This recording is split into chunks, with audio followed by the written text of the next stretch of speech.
Hey Thumpers, welcome to our review of It. Jaji. Whoo.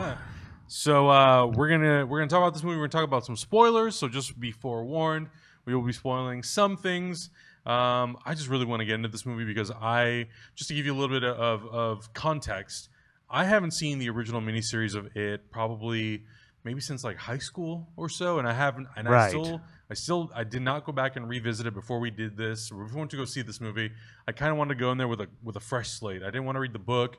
I didn't want to rewatch the miniseries. I kind of wanted to go into it not remembering as much as I thought I remembered. And there was a lot of things that I honestly did not remember, especially because this movie is different. This is half of the book. Yes. And it's not like the miniseries that kind of covers everything. And just from the trailers alone, like you guys have seen our trailer reactions that we've done on this channel. We've been really pumped for this. Super excited about this movie. I was genuinely surprised with how much I liked it. And I knew I was already going to like it based on the trailer because I thought the trailers were really strong. Or at least I had hoped that I would like it as much as I liked the trailers. And I did. And I thought it was really, really good. I think nowadays we are kind of a place where we don't get as many good quality horror movies. I think maybe we'll get 1 to 2 a year. And I'm glad that this one is actually one of those that we can kind of look at and go, oh, this is really good. Yeah, it's interesting. So my history with the property, I've read the book twice, once in high school and then once a year or two back. I've watched the miniseries a couple times. I first saw it when I was on a trip up to Big Bear in a cabin. So that was real creepy.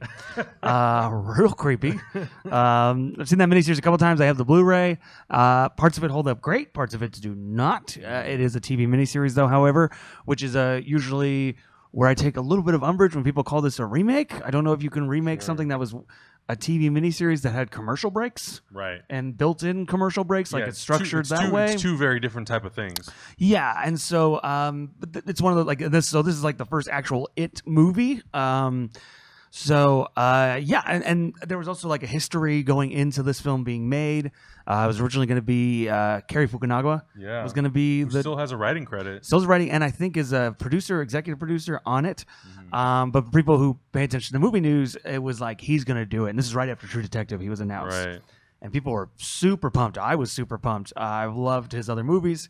And then it was announced that he was leaving the project over creative differences. A lot of it having to do with money. A lot of it having to do with the talk was that Warner Brothers didn't want to pay as much as what he wanted and certain things like that. So there was kind of this like fear a little bit. And then the director who did take the project over had previously done Mama, and Mama I liked, but I didn't love. And I think a lot of people felt, frankly, that there was a step down quality, which was like you had Cary Fukunaga, who was this like director, and then you got in place of that somebody who I think many people probably felt was maybe James Wan pre some of the other films James Wan's now known for. The guy, like somebody who was not too far away from doing an Insidious spinoff. So I think a lot of people were nervous for this movie. There were, frankly, photos that came out, very early photos that were not great. Like they clearly photoshopped Bill Skarsgård as Pennywise into the sewer, like the shading. And so I think there was a lot of people like, ooh, boy. This already looks rough. And then that first trailer came out, and then the second trailer came out. And then the reviews started coming out. And this movie's great. I loved it. I loved everything about it. I don't really have any complaints. I think being a fan of the book and the miniseries, there are changes. Obviously, the book was written in the 80s, so them as adults is the 80s and their kids in the 50s. So that's one of the bigger changes. And there's just other little things, but honestly, if you're a Stephen King fan, I think you'll love this film. It's very true to the spirit of the stuff King does, that the scary things are not necessarily the scary things, though those are scary. It's much more your neighbor or the person who's closest to you might be even scarier than the monster dog or the creepy clown and all that other stuff. And that's so much of what makes this movie work is the character development. The reason Stephen King's work holds up more so than a lot of other horror writers, contemporary or even when he started out, is that it's his character work. It's why when he doesn't do horror stuff, you get something as great as Shawshank and The Green Mile. And I think you see that in this. It is a fantastic book. If you've never read it, it's chunky, but I think it's worth reading because you spend so much time with these characters. And I think that's what this film does right. It does so many things right. But that essentially, like, as great as Bill Skarsgård is as Pennywise, and he's great. You won't forget Tim Curry, but he's doing something very different, which is smart. He's still creepy, though. If this film was just all the scary Pennywise stuff, it would be a very good, creepy spook house movie with some jump scares and some pretty cool effects. But the movie works, and I think, to me, coming out of it, it can easily enter the pantheon of like great horror movies like your Exorcists or like your Shinings and things of that nature, Alien, because of the characters, because of all the character work that's done. It's not a short movie. It's not 80 minutes, which we talked about. Yeah. It's the fact that you spend so much time living with these characters and in their lives. So when the things happen to them, which is what a good horror movie should do, you feel horrified because you care about what's happening to the people. I loved it. No, I have to agree with you. And it was funny because we were talking about the running time, and obviously the book is really long, and the miniseries is much longer too. So this is all. If anyone's trying to avoid spoilers while you're watching this, I don't know. But this is just the kids. Like that's, I think, the biggest change beyond the time period is the book and the miniseries jump time. Yeah. When you open the book opens up with the death of Georgie, much like this film does, and the miniseries, and then it jumps to them as adults, and it keeps jumping back. It has this like kind of it plays with time. It goes back and forth and back and forth. And this is just strictly the kids. So I'm very interested to see if they get a sequel. Are they going to deal with some of the things that happen in the book as them being adults? Because part of the structure of the book is as adults, and this is why these terrible things happen in Derry, they don't remember. They don't remember fighting Pennywise. Only one of them does, and it's Mike. Mike remembers, and the rest of them have forgotten. And it's only once Pennywise comes back, and he comes back every 23 years, I believe. 27 years, that they start feeling something and they start remembering, because they all except Mike moved out of Derry. That's why Mike hasn't forgotten. And that's part of the structure of the book and the miniseries is what happened, what did they forget? And you start building towards surprises. Because this movie is just the kids, I don't think you'll have, which is not a problem, I don't think you'll have that element in the sequel. They might still forget, which will probably have more of a tragic pathos to it, but we'll already know what happened to them when they were kids. Yeah. I really love the fact that this movie spent all of its time with the kids, because I think part of the thing that makes the movie so enjoyable is you get to really see all the different personalities that these kids have. And again, the kids they're developed just enough that you know the essential things that you need to know about them. It doesn't spend a lot of time diving into their history. It doesn't spend a lot of time spending time with their parents, but it gives you just enough that you understand exactly what the purposes of these characters is in the movie, what potentially their backstory is going to serve in the movie, and how their fears feed into sort of Pennywise's game. That's essentially how Pennywise kind of plays his game. He's really feeding on the fears of these kids. And some kids have a lot more tragic backgrounds than others. I honestly almost forgot how quickly we kind of just jump into the story. We see Georgie die in the beginning, and it's brutal. It's straight up brutal. Like they don't hold anything back. I mean, granted, this is a rated R. That's a horror movie, and they go for it. But I think because sometimes there can be R-rated horror movies that have that feeling that they don't do this anymore, really. But that kind of feeling of this was kind of made to be edited on TV very easily. Right. Oh, just take that little section out, and that little section up. This movie's very violent. It's very brutal.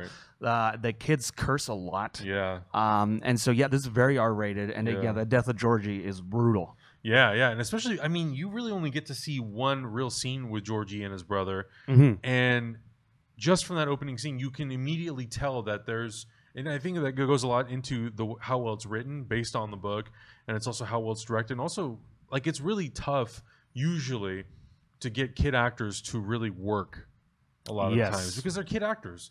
They're kid actors. A lot of them are very inexperienced. A lot of them have not done a movie like this before. But to see it really work in this, I think that says so much about the director and how he was able to really make it work and make the relationships feel believable. Bill Skarsgård, to me, was great. And I was mentioning this on the way over here. Pennywise isn't a character that you see a lot of in the movie. He makes an impact. But when you see him, he makes an impact. When you see him, every time you see him in a different scene, he's doing something different. He's adding something new to the character. He's adding something new to the movie itself. And I think that's so strong because I feel like a lot of times you can get a lot of these horror movies. And granted, even though this is based on a book, whenever they adapt these sort of things, they can kind of do the same thing over and over and over and over with the sort of the serial killer or the scary boogeyman monster of the movie. Yeah. Whereas with this, they try to do something new. Every time you see him, it's a little more elevated and a little more elevated. So every time we kind of see him, we're expecting something new to sort of unveil itself with Pennywise. And I thought it was done really, really well. And, from the things that I remember that Tim Curry did, this is different. Tim Curry, as far as I remember, it's a little bit more of a playful sort of a clown. Whereas Bill Skarsgård, it's a bit more menacing. It's a kind of more to the point of being radical and being terrifying and being scary and kind of going to that 10 mark whenever he can. But you're right, though, when you say that he doesn't just try to imitate Tim Curry. And it's kind of the same thing like when we had Jack Nicholson's Joker and Heath Ledger's Joker. Yeah. There are two actors playing the same character but playing very different shades of that character. And I think that in order to do this at all, to be able to pull this off, you had to be sort of generally the same character but play it in two very different ways. And I love the fact that it takes place in the 80s because I'm so intrigued to see 27 years later, it's basically in our modern time. How is that going to work in this movie? Yeah, I'm very fascinated to see how they do that, and I think it's worth everyone in this movie. The kids are great, They're and I so think good. If any of the kids didn't work, wasn't good, the movie easily could have fallen apart. Every one of them, and they have to do a lot of heavy lifting. And also, it's worth noting, the movie's very funny. It's very, very funny. The audience we saw this with was really into it. They were laughing a lot. They were laughing. They were screaming. They were cheering. Like it was a good audience. Yeah, really good audience. It's a very funny movie, and these kids have to play many different shades. They have to be truly frightened. They have to be emotional. They have to be funny. They have to be kids. And you're also seeing something that you don't. This kind of reminded me, if anyone has seen this movie, Monster Squad, a little bit. It kind of reminded me of Monster Squad, where it's like the kids curse. The kids are of age where sex and what is a crush and all these things start coming into play. And King has always kind of written about those kinds of things. And that's in this movie. And I appreciated that because it made everything feel more honest. So when you're dealing with the world of a supernatural crazy clown, you feel like you're in this grounded element where you're like, I know these kids either because I was them or I knew people like them. They were my friends. And they're great. Bowers, the bully, those kids, like I knew that kid. I knew Henry Bowers growing up. And they were great. Like there wasn't any actor to me who hit a false note. Yeah. If anything, and this isn't a criticism, I would say the only two of the Losers Clubs, there's 6 total. If there's any 2 that maybe get a little bit of a short shrift as far as development or amount to do beyond stand and great looking shots, is Mike and Stan, who it's not, like I said, the movie's kind of long. Maybe there's a cut where they are more heavily featured. Sure. That's the only maybe thing I could see people saying is you don't get all of them. Right. We really focus on like 3 to 4 of the characters in a big way. In a big way. Yeah. And then you got a couple of these other characters who maybe aren't as, I don't know. It's. I don't want to say they're not as impactful because all those characters have a purpose. Yes. But you just don't get as much of their sort of backstory as you do some of the other characters. But even though that is the case, I don't feel like it took anything away from the movie. And again, going back to the running time, considering the fact that they took this book and they kind of broke it into chapter 1 and eventually a chapter 2, it's 2 hours and change. I didn't really feel it. No, I didn't because feel it. I feel like it moves. It just goes from the second that it starts. I mean, it starts. You see the opening logos for the companies, and I was already like, "Oh my god, I'm already terrified of this movie." And it just kind of moves. It doesn't really, for me, it didn't lag in any sort of sense. I really liked the score. I thought the score felt really very good. classical. Yeah. It kind of actually did remind me a little bit of 80s John Williams, like the little hints of E.T. and stuff like that, where it's a lot of flute and string instruments. I really, really love the score. It kind of felt like it was of that time. Yeah. So if this composer comes back so we'll just say the end of the film, it says it shows the title, and then it says chapter 1. Right. Indicating very hard there's going to be a chapter 2. Right. I think people are talking about this movie's going to do very well this weekend. Yeah, and I think they did announce either yesterday or today that the writers, I'm pretty sure it's the same writers, were coming back to do the sequel. Yeah, so it looks like we're going to get a sequel. I'm very excited to see where that goes. But yeah, I absolutely I love this movie, and I'm looking forward to seeing it again. It does have the occasional jump scare with a music thing that's like woo, which I can't feel cheap if that's the only thing. Right. But even great classic horror movies, Halloween, stuff like that, have that. But those movies this movie work. offers so much more than Because it has just so that. much more. Yeah. It has so much more. There's the sequence in the house when they're walking through that house and then confront Pennywise in the kitchen, all of them as a group. And the thing is, because you care so much about the characters, the final act of the movie, when all the characters are attacking Pennywise, you feel like there's a triumph feeling. Yes. Like the audience started cheering in our Absolutely. theater. And there's not too many horror movies where you get people like cheering. No, and I completely agree. And I think I feel like the movie didn't do it in a cheap way. They definitely earned that route of going. You start off and you see these kids that are very distraught. They're really traumatized as to what's been going on. You find out that each of them have kind of been experiencing Pennywise in their own way. And then it kind of takes the course of the movie for them to really unite. And through certain events that happen, you really feel like these kids kind of earn this victory against Pennywise. Yeah, and I love that so much. And I think a lot of times when we have these horror movies, they're 80 to 90 minutes long. They kind of just want to get through the plot really, really fast and just kind of get through the movie.